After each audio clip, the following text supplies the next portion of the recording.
Neste filme, vamos discutir as diferentes posições dos países desenvolvidos e em desenvolvimento, as diferentes formas de medir a responsabilidade pela mudança climática e de onde pode vir os fundos para lidar com a mudança climática. Em 1992, a Convenção das Nações Unidas sobre Mudança Climática estabeleceu uma distinção entre países desenvolvidos e em desenvolvimento. Naquela época, foi acordado com os países desenvolvidos deveriam fornecer ajuda financeira e tecnológica para os países em desenvolvimento para combater as mudanças climáticas. Ao longo dos anos, a situação econômica dos países mudou. Alguns dos países em desenvolvimento melhoraram sua renda nacional. Hoje, alguns podem até mesmo ultrapassar a renda de alguns dos países desenvolvidos doadores. As negociações atuais da ONU ainda se referem a um acordo de 1992 e as classificações dos países. Ao tratar de financiamento, a questão é se deveria haver um novo acordo no qual as nações em desenvolvimento mais ricas deveriam fazer mais. Uma abordagem seria permitir que os países em desenvolvimento mais prósperos pudessem mudar a sua classificação para desenvolvido e assumir as responsabilidades de uma nação desenvolvida. Outra é a criação de um terceiro grupo com as suas próprias responsabilidades, que estaria entre os grupos dos países desenvolvidos e dos em desenvolvimento. De fato, mesmo sem estas etapas, muitos países em desenvolvimento já estão internamente tomando ações climáticas ambiciosas e em alguns estão também fornecendo fundos para ajudar os países mais pobres a combater a mudança climática. Quando se trata de mudança climática, a questão de uma contribuição justa é controversa e está ligada às emissões passadas e presentes.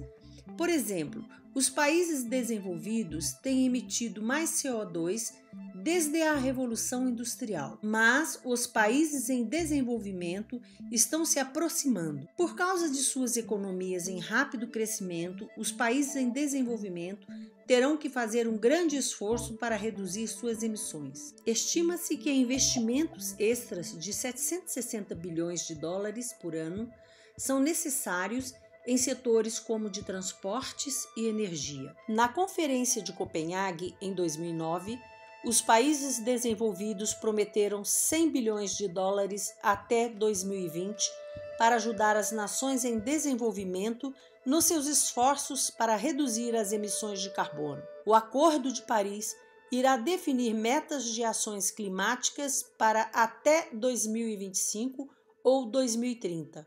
Em 2009, a UNFCCC criou o Fundo Verde para o Clima. Ele ajudará financeiramente na tomada de medidas de adaptação e mitigação e é um dos principais veículos para a distribuição de fundos de ajuda climáticas de países desenvolvidos para países em desenvolvimento. Enquanto as maiores contribuições vieram dos países desenvolvidos, alguns países em desenvolvimento têm contribuído também. O fundo se dirige não só aos Estados-nação, investidores, cidades e ONGs em um país em desenvolvimento podem se inscrever para o financiamento. Enquanto isso pode incentivar um maior engajamento da sociedade civil, isso também significa menos controle nacional. Financiamento do clima é caro e o dinheiro público é escasso. Seus investidores privados, como fundos de pensão e bancos, direcionassem apenas uma fração de seu capital em projetos de baixo carbono, isso faria uma grande diferença para o financiamento do clima global.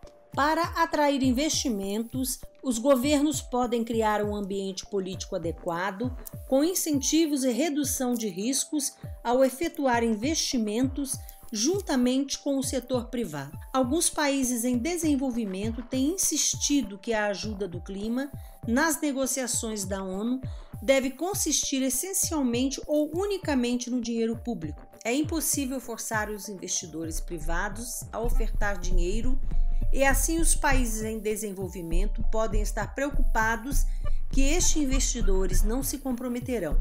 Alguns países desenvolvidos ainda estão cortando gastos após a crise financeira global e não têm grandes verbas públicas para comprometer a prática de ajuda climática. Os impactos das mudanças climáticas irão causar algumas perdas, independentemente de nossos melhores esforços para nos preparar com antecedência ou nos adaptar. Os países estão ainda indecisos em como pagar por isso. Os países mais vulneráveis talvez tenham interesse em um fundo das Nações Unidas dedicado para a compensação. Alguns países desenvolvidos podem ter cuidado para não aceitar qualquer responsabilidade legal por danos relacionados com o clima, poderiam se abrir as portas para potencialmente caras ações judiciais. Em vez disso, os governos, as empresas e os indivíduos poderiam fazer um seguro privado.